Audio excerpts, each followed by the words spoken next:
Hey everyone, I'm Ty from Ty's ASMR, and today I'm going to be giving you guys the tips and tricks of being a college freshman, what to expect, and just things, to-dos, not to-dos, going into your first year. Now, I've been wanting to make this video for a while. This is not the normal ASMR-y type that I like to do, but might as well get it out there for all my rising college freshmen in the channel. So, the first thing I urge is do not buy the textbooks. Always go to class the first day and ask the professor if you need to get the textbooks, because I'd say 90% of the classes I took, we did not touch, we did not open, and we did not use the textbooks. $500 down the drain my first semester. My second semester, I waited. One professor gave us a link to the textbook, a PDF, for free. So, do not buy textbooks until you know for sure that you are going to need it and you are going to actually use it in class. Because otherwise you can Google it, you can use a PDF, and that's okay. Now, next thing is the same thing with their recommended shopping list. For your freshman year, the only thing you are going to need is basic school supplies like pencils, notepads, erasers, things like that. Anything you might need for another class. Like, I'm trying to think of a hard example. Oh, like flight. Like I had flight, like your flight bag. You need a flight bag if you had a different major or your major requires more equipment to start out with. When going with computers, I got a MacBook. Honestly, I really do not recommend them. They are ridiculously expensive for what they are. A crappy computer. But it served me well. It's actually good because I use this to separate work and personal life. So there is no Ties ASMR on that. There is no games on that or anything. It's just completely work, work, work. And honestly, if I could go back in time, I would not have spent $1,200 on a freaking laptop, and I'm going to spend maybe half of that on a decent Dell or Lenovo or something that runs Windows OS. So you get access to all the Microsoft 365, which I assume that the majority of the colleges use now. But yeah. So the next thing is that when you sign up for classes, you might not be able to your first semester. That's how my school worked, as we weren't allowed to. Our advisor had to do it for us. With that being said, when you are allowed to sign up for your classes first, look up the professors and look up class times that work for you. So let's say that there's a physics class. You have to take a physics class at 8 a.m. And you go out partying every night at 2 o'clock in the morning. Don't take the 8 a.m., take the later class. Make a schedule that works best for you. I suggest, personally, I like to have all my classes bunched together and then be done right after that. And then just be able to relax for the rest of the day. Because nothing annoys me more than going from one class to another and then being like, oh, there's a 3-hour break until my math class, which is at 5 o'clock at night. I had that last semester. Not fun. Because I go back, sit down, make an ASMR video and be like, oh, I don't have time to edit, or oh, I don't have time to do this. Things like that. Also, with classes, even if attendance is not mandatory, always show up. That shows to the professor that you are committed and that you care about the class. A lot of math classes in schools will not be mandatory. Go to lecture or you will fail. There's no other way to say it. Everyone who didn't show up to one of my classes, anyone who didn't show up to any of my classes, they failed. Even though there was no attendance required, they still failed the class because they just did not put the work in to go for 50 to an hour and 20 minutes a day, which honestly, if you're paying that much money to go to university, go to freaking class. You can hang out with your friends, you can watch the TikTok, you can make the TikTok videos, you can watch your YouTube, you can watch my amazing, lovely ASMR outside of your class time. Also, in class, don't just go on your phone, watch the TikTok, text your boyfriend, girlfriend, your friends. Don't do the Snapchat or anything like that. Pay attention. It's 50 minutes to 2 hours, depending on what kind of class you're taking. You can put the phone down for that long. I actually have a magical little button here on my computer, the do not disturb button. The second I go in class, I go. And then guess what? I don't check my phone. I don't check my notifications. Everything's silenced. Another thing I would suggest is that on your laptop, unless it's your only laptop for class, like say you use it both for like leisure and class, say you watch movies on it, make it in a way so it's hard for you, or that either the applications are not on your computer or that it's hard for you to get to them. Because for me, I delete all the games on my laptop. I have my own desktop computer. I know I'm fortunate enough to have one. On my own desktop, all the games are on there. Everything is on there. But all my work's on my laptop. Now, I do not care what your university says about how good their Wi-Fi is. It is going to be worse than the worst McDonald's Wi-Fi on the planet. Seriously. University Wi-Fi sucks. The wireless is terrible. Dorm Wi-Fi is okay at some times, but it can get overwhelmed and just kind of fail in the end. The one thing I recommend to get is one of these bad boys right here. This can connect you to your computer to HDMI. You can connect it to a monitor, make it a bigger screen. You can put your USBs in to connect your keyboards and mouse. You have your SD card, so you take a video film class, or you have to do a video project for a class. You can plug it right into your computer, because look at these things. They just have USB-C ports now. They have a USB-C port. You can charge your device also while using this, and the Ethernet port as well, so you can actually use the campus's fiber optic network. I plug into the campus's Ethernet all the time, because without it, I would not have survived. Because, especially me, content creating, I need to rely on the internet to work, so I can make my videos, upload them, and get them out to you guys without having to wait 9 business years or use my very limited amount of gigabytes through my unlimited network. Because turns out unlimited data's kind of limited. But in the end, just don't rely on the Wi-Fi. It's not really going to work ever. Peak times, it will crash. So just expect that going in. Now, you are going to have to, going back to the classes, you are going to have to sometimes take the bad professor. I did, because he was the only one who taught the class. For my level of math, they only make me take pre-calc and calculus, which is actually not terrible. But he was just crazy all over the place. He's a really good guy, but he could not teach for his life.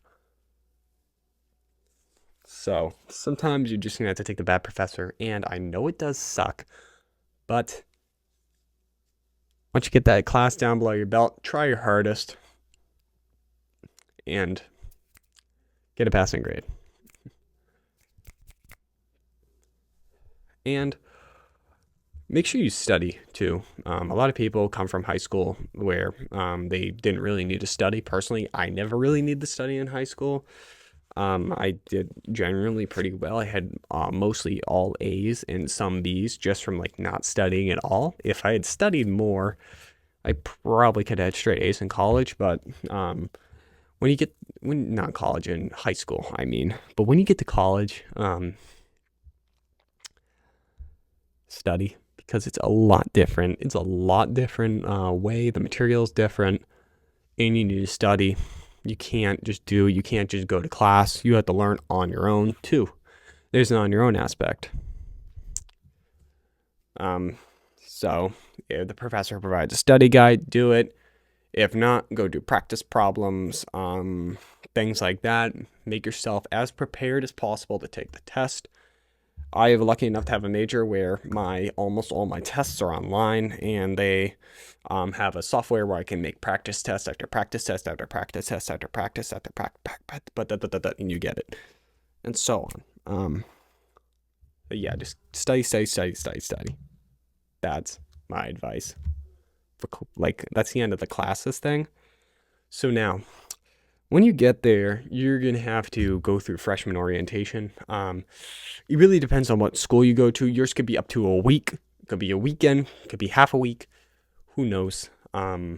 So mine was 7 days long. Don't recommend it. It felt like summer camp, to be honest. This is not really even ASMR anymore. I really apologize, but so yeah, it basically what you'll be doing is you'll be getting to know the campus. What you'll do is actually good and bad. My school, they had a class that was kind of like orientation part two, where they just went over everything in orientation. So I really could have just skipped it all. But orientation, what they'll do is they're going to teach you everything about around your campus. You're going to learn how to use the campus facilities, the do's and don'ts. You're going to learn all about the campus's policies and things like that. You're going to get to know your roommates better. You're going to get to know your friends better. You're going to meet friends. And one thing I got to say, don't worry about making so many friends on orientation, because trust me, once you get into classes, you're going to talk to those people. Not much. I met a majority of my friends actually through my classes, with the same major and same interests. We met through that. So don't worry about orientation. You are most likely not going to talk to those people again after the 3-week period. The first few weeks of classes and orientation. So don't stress it too much. You will meet a few people who are really good friends. I met some people through orientation. Shout out to, I'm not going to say your guys' names. I don't want to dox you guys, but, but definitely, I've met some really good friends through orientation. And then I met some people who I never talked to again. Sorry, a little frog in my throat. But, yeah. And then just try to go to as many as you can. You don't have to go to it all. They say they take attendance, but they take attendance. They don't care. But definitely go to things. It can help you get a little bit better. Oh, sorry. That's the frog that was in my throat.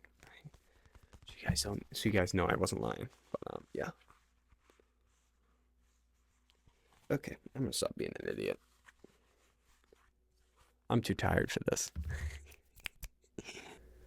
Alright guys, next we're gonna go on to roommates. So roommates can either make or break your college experience. Seriously, they're the people you literally live with. But I had a relatively good experience with my roommates. I had a couple roommates. I had one roommate who was kind of so-so with. One roommate who's my best friend now, and we were rooming together this year. Shout out to Matthew, you're awesome, dude. And then one roommate didn't really exist. He kind of was just in his room all the time, which is okay, and he was quiet, and I like that. But roommates, either if they're miserable, they can ruin your experience if they're not cleanly. But I don't want to be like, you're gonna get a terrible roommate, because most likely you're gonna get a good roommate or someone who you can live with and then never talk to again after the first year. But if you are able to, usually the colleges have like a Facebook page. I don't remember whether Zbook, whatever it was called, some sort of like a college social media app where you could go on there and socialize with people who are going to the same university that you're going to. You can also try to find roommates through there. I didn't find any of my roommates. I only knew one guy, and he actually ended up bailing out to go live in upperclassmen housing because he was a complete utter a-hole. And honestly, I don't talk to him anymore. But I got randomly assigned roommates. I lucked out with the guys I got. We all got along pretty well, and we had our differences at times, but that was okay. But definitely try to reach out, try to get some stuff arranged before you go there, pre-housing application, because if you usually if you have a group of, like, let's say it's an apartment style, like I had 4 rooms to a suite, We had a giant apartment. We had like kitchenette, like when you get in a hotel, in a living room and 2 full bathrooms. They would favor people who had 4 people over a group that had 2 people because they can fill the room and move on. So if you're looking for specific housing, try to get some people who want to live with the same housing with you and make that number requirement, because you are more likely to get the housing that way. That's how my university worked. Now we're on a lottery system, and I was lucky to get number 3, and I picked one of the nicest dorms out on campus, because I don't have enough money to live off campus right now, guys. I just do not. But yeah, so just also, if your roommate turns out to be a total turd, like if they're not hygienic or anything like that, that is a really good way to get an RA involved. As if like they're not hygienic, you can definitely get the RA and housing involved in that way and tell them, hey, you need a shower and you need to clean up because it affects you. But let's say they're just like, I don't know, you just don't get along that well. I'd say stick it out. And if you're able to, the next semester, try and switch housing. Or if not, just, I hate to say this, but just deal with it. Go other places on campus, hang out with your friends. I actually had friends who would stay over my dorm because they didn't want to go back to their roommates, and we let them sleep on the couch. But yeah, so just be careful who you choose as your roommates, but also you'll be fine. Let me move this up just a teensy bit because I did have to do something on my phone because it ran out of storage. But yeah. So, that's really it. All I can really think of is for now. I don't know if there's anything else. Oh, actually, cars and, like, transportation. So, I don't know what other colleges' policies are. Mine allows cars on campus for freshmen. And, personally, being in Florida, it is something that you need. But let's say you're in Boston or you're in, like, a big city. You probably don't need a car unless you're going back home because... if you're in a city that has really good public transport, you can get pretty much anywhere for way, way cheaper. And also, you're most likely going to make friends with someone who has a car. If not, freshmen can't have cars on campus, then try to befriend a upperclassman who has a car. I befriended a couple people who had cars, and that's how I got around the first semester. If I need to go to the store, hey, when you go to Target or when you go in here, that would be how I'd get to places. Also, you can get a bike relatively cheaply at like either a pawn shop, maybe a used bike store, $100. You can get a mediocre bike and bike helmet and just be fine. But yeah. And then also, the recommended shopping list. What I said, like being things for your dorms. There are definitely things you need, but then there are things you don't really need. I would suggest catering it toward your own interests. Definitely, they do say, you can tell it's a freshman car. Yes, you can, because when we go there for this year, we realize what we need, and we just cannot absolutely fit in the room. Like, I have with my computer, I was hoping to get a 34-inch monitor down there. It's too big. There's not enough room. But I'm just going to dupe the one I have now and just copy and paste the 32 I have for that. But enough about that. Things like for me, like I brought like certain things, like I forget what I brought. I gotta think. I had like some stuff I never really used. See, I don't even remember what it is because it was so irrelevant. But definitely just keep a note your first semester, your first year of what you don't really use and what you've never really touched out of your supplies, and just don't bring it back. Honestly, there's a whole plethora of items that it's not making its way back down with me come this August. So, yeah, that's really all the advice that I have for now. If you guys have any questions for me, let me know down in the comments below. I will not answer location-wise questions like where my campus is, because as much as I love you guys, some of you are scary and some of you find me and do terrible things. But, yeah, so that's really it. That's all I can think of for today. And thank you all for watching. And I will see you in the next one. If you're new, consider subscribing to my channel and make awesome ASMR. At least my subscribers think so. And guys, Thank you for 65K again. That is awesome. I'm making this video the night of. And I'm going to make a couple role plays tomorrow. There's an awesome collab coming up. Stick around. It's going to get awesome here at Ty's ASMR. And I'm so happy of how far we've gotten. So, if you want to if you want me to do the cheesy and corny day in the life of an ASMR artist in college, I can do it.